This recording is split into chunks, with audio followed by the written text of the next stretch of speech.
அந்த ஆர்டிஸ்ட்டுக்கும் இந்த ஆர்டிஸ்ட்டுக்கும் டிவர்ஸ் அப்படின்னு போட்டாலே சும்மா லைக்ஸ் பிச்சுக்கும்ல.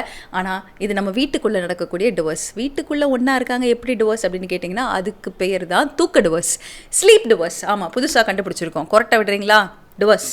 ஓகே, நீ தூங்க விட மாட்டேங்கிறியா, வேறு நேரத்தில் தூங்குறியா, டிவர்ஸ். ஆனால் இந்த டிவர்ஸ் பண்ணால் நீங்கள் வேறு எங்கேயும் போகணுன்னுலாம் அவசியம் கிடையாது. என்னம்மா சொல்கிற, ஒன்றுமே புரியலையே, மண்டை பிச்சுக்கிறவங்களுக்கு சொல்கிறேன். அதாவது இந்த ஸ்லீப் டிவர்ஸில் இந்தியா முன்னணியில் இருக்குது, சைனா ரெண்டாவதில் இருக்குது, அப்புறம் கொரியா ஒரு இடத்துல இருக்குது. அதெல்லாம் என்னங்கிறத நான் சொல்கிறேன். What is sleep divorce? ஒரு மனிதனுக்கு தன்னுடைய உடலில் இருக்கக்கூடிய செல்களை புதுப்பித்துக் கொள்ளவும், ஹார்மோன் பேலன்ஸ்டாக இருக்கவும், கிட்டத்தட்ட நம்ம உடலில் இருக்கக்கூடிய அத்தனை ஃபங்க்ஷன்ஸும் நல்லா நடக்கணும் அப்படின்னா நமக்கு பாடிக்கு தேவையான அளவுக்கு ரெஸ்ட் ரொம்ப ரொம்ப மஸ்ட்டு.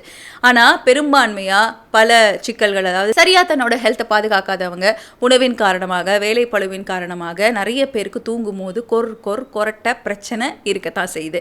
ஸோ கொரட்டை விடுறாங்க, அதனால ஏன் தூக்கம் கெட்டு போகுது, என்னோட ப்ரொடக்டிவிட்டி கெட்டு போகுது அப்படின்னு சொல்லிட்டு தம்பதிகளுக்குள்ள குரட்டை விடுவதற்காக, இல்லை வேறு வேறு நேரங்களில் தூங்குவதற்காக, இல்லை தூங்கும் போது ஏதாவது ஒரு கையில் ஃபோனை வச்சுக்கிட்டு இருக்கிறதுக்காக, இந்த மாதிரி பல காரணங்களுக்காக அப்படியா நீ அங்கே தூங்கு நான் இங்கே தூங்குறேன்னு சொல்லிட்டு தனித்தனியான அறையில் தூங்கக்கூடிய பழக்கம் ஒன்று உருவாகி இருக்கு.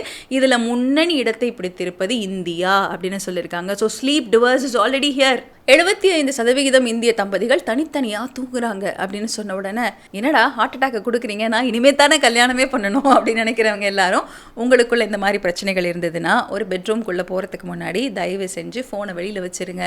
சரியான நேரத்தை பிளான் பண்ணி தூங்குங்க, கரெக்டாக சாப்பிடுங்க. முக்கியமான இன்னொரு விஷயம், கொரட்டை பிரச்சனை இருந்தது அப்படின்னா இந்த ஏப்னியா அப்படிங்கிற ஒரு கண்டிஷனுக்கு டாக்டரை பார்த்து உங்களோட ஸ்லீப் சைக்கிளை எப்படி செட் பண்ணலாம் அப்படிங்கிறத கல்யாணத்துக்கு முன்னாடி கரெக்ட் பண்ணிவிடுங்க.